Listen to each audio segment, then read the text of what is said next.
I just think in this game where like you have to get up, you just have to do shit that you hate all the time. And then I'm like, I did that for so long that I ended up fucking hating my life. Yeah. Even though I generated some results and I was doing pretty well business wise, I was like, well, and I always remember an old mentor of mine, Dax Moore, he said something like, you can't create a life that you love constantly doing shit that you loathe. Like there's no happy ending to an unhappy journey.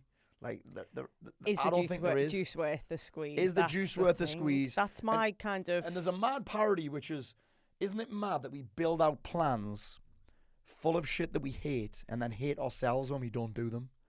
I'm like, what kind of fucked up world is that? Oh, I can't get out of bed in the morning, I keep hitting snooze. I'm like, why'd you make the first couple of things that you hate then? I can't wait to get out of bed because I'm not every day, but I'm like, I can't wait to do that. Because I'm doing shit that I love doing first thing in the morning. Isn't it weird that? But is that also a mindset thing as well? Because we'll obviously go there, and we've got to make reference to the fact that when we walked into the studio this morning, you come in, you give me a hug, and then you were like, it was like when the kids come home and they're like, oh, Mum, and then they go, oh, there's Dad. Because you went, oh, hiya, give me a hug, and then you went, oh my God, Mark. So Mark, the videographer. Yeah. Hi, Mark. Super Mark. Super Mark. Everyone in the world knows who Mark is now, man. But we were talking this morning, so Mark's been doing some videography for my podcast on location for a little while. We've known each other for a long time, and I did not know that he shot the video. Yeah. And when I say the video, anyone who's been a follower of yours will know and understand what this is. Yeah. It was literally this morning outside in the car park, and I'm like, you know, Paul, don't you? And yeah, I shot this video, and I was like, the video. So for those people who don't know the video, we need to make reference to this because this video's got how many millions of views now? 12 million. 12 million views. Mark and I were talking this morning. I've got 6 million on a version where I swear and 6 million on an edited version where we had to bleep the swearing out for a bit. But that's not really you, is it? The edited version. It sounds terrible because I swear that much is just 12. It's like, people think it sounds. It's like a flatlined. It's mad. But as much as we make light of this, this video is huge and so impactful. Changed my life. It's not just changed your life though, because we were talking about this video, but actually, the video is so impactful, and for anyone, we'll actually put links to it so that everyone can see it. But it's not just that; it's what you read underneath, and this is what Mark and I were talking about this morning: the likes, the shares, the comments, the literally people in there saying, "This video, you've changed my life or saved my life." So let's make reference to first of all what the video is, and then we'll go back to why the video came about. So that video was my story of what it felt like to be suicidal, despite having everything, which a lot of people, the criticism that I do get was like, well, what did you have to be suicidal about? Try having real problems. I'm like, it's not a dick measuring contest to see who's got the smallest dick. Do you know what I mean? Depression didn't give a fuck. Bipolar didn't give a fuck about it. In fact, my problems are worse than yours. Actually made it worse because I had more money to spend on coke. Do you know what I mean? It made the whole thing worse. So the video, Mark will tell you, wasn't planned. There's no fucking script. I couldn't do that anyway. I'd fuck it up. There was no script. It was just from my heart. It was just something I needed to say. I'd never even talked about it before. And I think the reason that it resonated so much with people is because people can tell that it was real. It wasn't out of a book. It wasn't. There was no quotes from someone else. Yeah. There was no text like read. There's nothing that I'd read that I said. I just described what it was like, and people are like, "Oh shit, I've never heard anyone say it like that except me in my head." Yeah. So I think that resonated with it. But the mad part about that video is that I reckon it sat on my hard drive back when hard drives were a thing. It sat somewhere for a year minimum, and I didn't post it. Before releasing it? Yes. And the reason was because that I was worried. I was like, we'll post them on YouTube, the Deadpool one. Yeah. Mark, remember that, Mark? The Deadpool bit. Did Mark shoot the Deadpool one Mark shot as the well? Deadpool bit. So that's the YouTube version. Yep. But I hadn't posted it on Facebook at all because I was just fucking scared. What were you scared of? The same thing that everyone's scared of, what people would say. What people might think. If my mates see it, what they're going to think. Me mum sees it, me dad sees it and stops me pocket money. Do you know what I mean? Like, what if me fucking gran sees it? Because I'm talking about some gnarly shit in there. I'm talking about boozing, I'm talking about porn, I'm talking about gambling, I'm talking about cocaine. I'm talking about all of that shit that at that point I don't think many people were talking about. Yeah. So I was scared to drop it, and then I think some of them must have just went, fuck it, I've got to get that up. And then I got it up, and funnily enough, and I talk about this when I'm keynoting, the comments that you're talking about weren't the first ones that I got. Was it negativity? Negativity. You should have jumped. Does I that still not get just them now. fuel you? At the time, I hated it. Yeah. Because I didn't know how to deal with it. I'd argue back with them. I'd banter back with them. I'd get involved with bullshit. Some of them I probably sent me address to and said, fucking, let's go then, daft cunt. Not probably, you did. Let's be honest, dance, you did. Let's dance. I did. And then so all the things and no one ever talks about this, all the things that I was worried about happening actually happened. And I didn't know how to deal with it. But, I mean, now, I'll say Mark's known all over the world because I've told that story hundreds of times on stages all over the world. Hollywood, fucking, honestly, in Hollywood. Not the one over the river there. We have a Hollywood in Wall's End. But in the actual Hollywood, I've told the story in fucking Puerto Rico. I've told it in Dubai. I've told it at Wembley. I've told it at all these big events. And when I share those pictures, people are blown away that people say that. Because no one shares those negative comments. They only share the positive ones. And because 99% of people would never even dream of thinking that. They're a small selection of people, but isn't it interesting how usually they're the ones who have a voice? They've got, zero always fucks fat to give. men with dogs. Not kidding. Sitting in their underpants eating pot noodle. This is literally, they're in the mum's basement. And that's quite often, I think, a cry for help when they are. Oh, it is. It's all, I started realising, not really early on, but I started realising actually that comment, even if my name's in it, isn't really about me. Yeah, it's never about you. It's to make themselves feel better. Yeah. And then I was like, well, okay, you've said your thing. At least they're saying it to me and not someone that can't handle it. But I did a video recently where I shared the comments on Instagram and the video's got 250,000 views or something. I basically said, I'm used to criticism and I'm okay with it, but these comments here are not okay. And it got Vicky Patterson, my friend from Geordie Shore. She shared it and it fucking blew up. And people can't believe that people say that. That's exactly I'm like, that's every day. These are just a few. I get it every day. Sometimes in my inbox. Do you think that was a blessing that you waited to release the video? Yes, I think so. But honestly, I get raw. so much content from the negative comments now. Yeah. Like when I bring that up on the stage, people are blown away. But that's a mindset thing to be able to deal with. That's huge. And I didn't have it straight away. Exactly that. I didn't have it straight away. And it was either learn to deal with this or keep spending hours arguing with people on the internet. How do you create that kind of resilience? Because one thing that you absolutely are is resilience. You're using it to fuel you now. Yeah. I'll often say, and I've skewed my figures because I used to say I'm 99% driven by a desire to succeed and 1% by spite, but actually it's full tilt the other way. Yeah. Anyone tells you can't or you shouldn't, Yeah, that really fuels me. Yeah.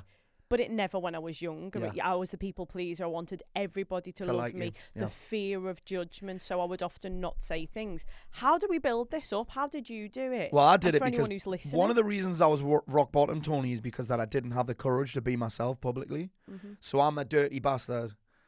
Love dirty jokes. Love being rude. Love banter. Love... It's just you. It's just me. And then publicly, I wasn't really doing that. And then people would come into my world and they'd suddenly be upset by the things that I was saying. And it was because I wasn't being fully me on the outside. I remember a conversation I had with Mark, actually. He was like, Paul, I know all these different versions of you. Which one is it? I'm like, all of them. I'm fucking all of them. I still remember the conversation because I've never been asked that question before by someone that had the balls to ask, because it's quite a ballsy question, that. Yeah. Which one of these versions is you? I was like, man, every single fucking one of them. Depends what day of the week it is, what mood I'm in. Depends if I'm on my period or not. Do you know what I mean? But it's like, I am all of those people, but that was part of the reason I had the meltdown, because I wasn't me. And then people would come in, I'm like, why are they suddenly stepping away from me? Because they'd never seen those facets of you I'd never seen that publicly. Was there one defining moment where it was like, do you know what? This is my opportunity to go. Take me or leave me. If you like me, then you do. What was the defining moment? Because we will talk about what it would have been around that moment where I was ready to kill myself. So it wouldn't have been that moment. But yeah, it would of have course, been it's hindsight. There would have been a realisation of all those. Do you know what's mad? My memory of that period of my life is awful. Is it so hazy because you blocked it out? Said to me, we did a podcast and he said, Paul, remember when we did that? I remember listening to this podcast.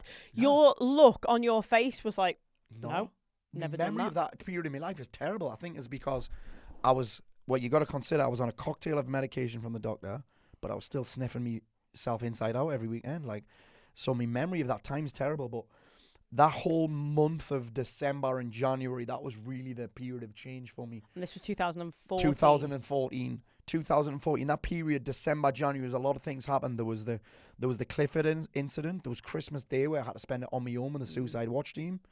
Because I was so volatile that Leslie couldn't be around me. She didn't want the kids around me. I didn't want them around me.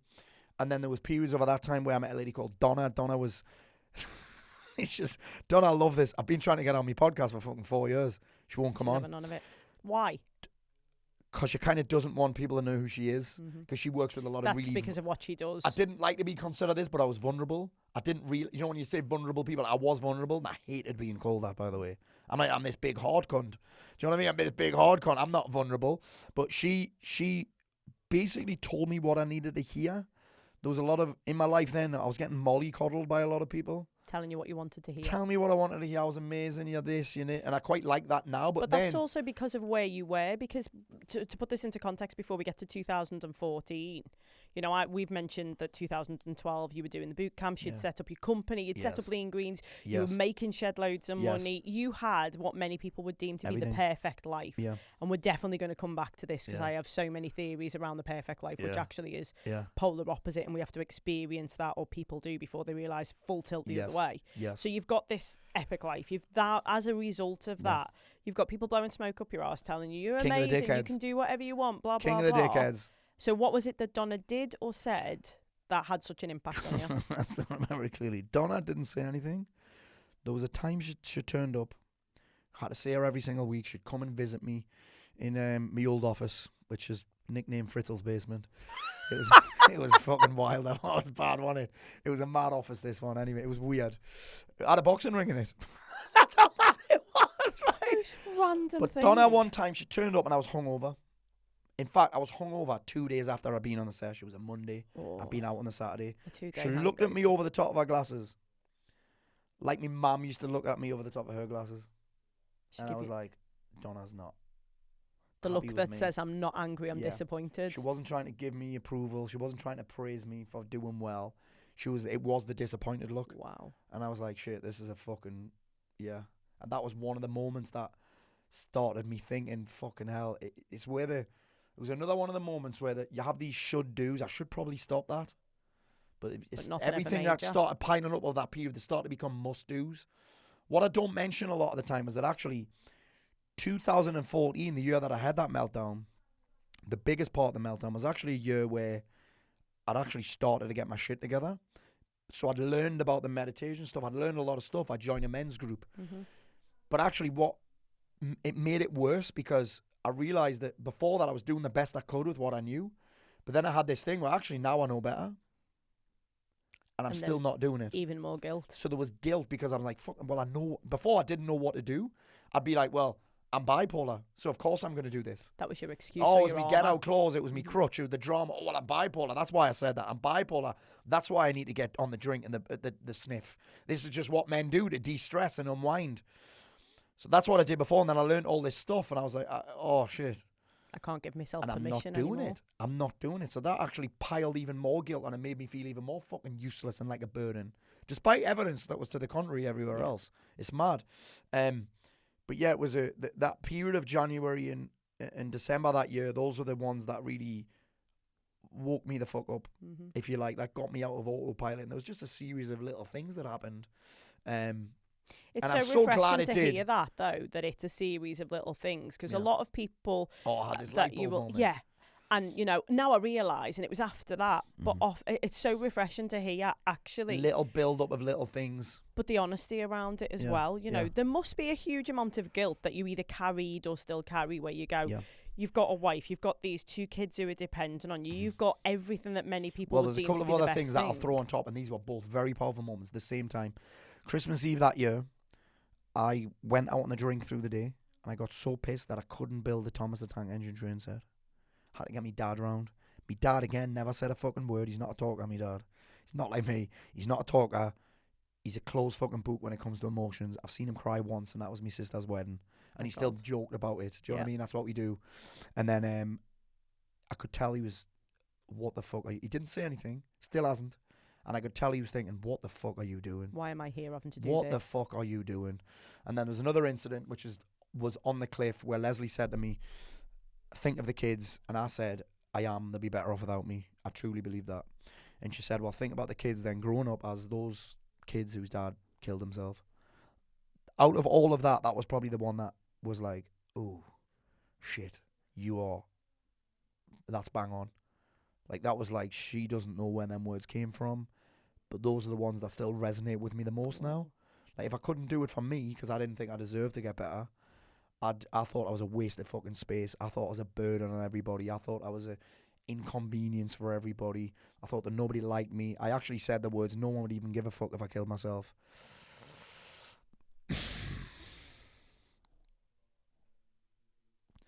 But those were the words that, like, that just resonates with me most. That was the shit that really woke me up. That was the one where I'm like, yeah, I've got a responsibility now. And I still think about that now. If I can't do for me, I have to do for these. I'm always like, I'm a demonstration. That's my ultimate thing. Like, I'm a demonstration to my kids what's possible.